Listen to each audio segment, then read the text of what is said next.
মা বলো, আজকে মঙ্গলবার, বজরংবলী জয় বজরংবলী জয় শ্রীরাম, নিরামিষে কি বানিয়েছো?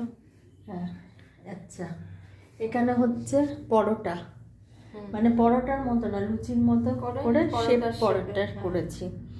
আচ্ছা, এখানে বেগুন ভাজা, বড়ি ভাজা বিউলির ডালের ছোট। আচ্ছা, এখানে হচ্ছে কুমড়ো দিয়ে বেসন দিয়ে, এখানে ধনেপাতার বড়া, এখানে হচ্ছে এই যে আলুর দম কষা ধনেপাতা দিয়ে, আর এখানে হচ্ছে একটা নতুন খিচুড়িটা করেছি গোবিন্দভোগ চাল, মুগ ডাল, মটর ডাল, ছোলার ডাল, ফুলকপি সব দিয়ে এই খিচুড়িটা বানিয়েছি। ঘি দিয়েছি একটু, নামানোর আগে গরম মশলা, অসাধারণ লাগে খিচুড়িটা। এই হলো আজকের মেনু। যদি ভালো লেগে থাকে তাহলে লাইক শেয়ার কমেন্ট করো, আর চ্যানেলকে সাবস্ক্রাইব করো, বেশি করে পাশে থেকো।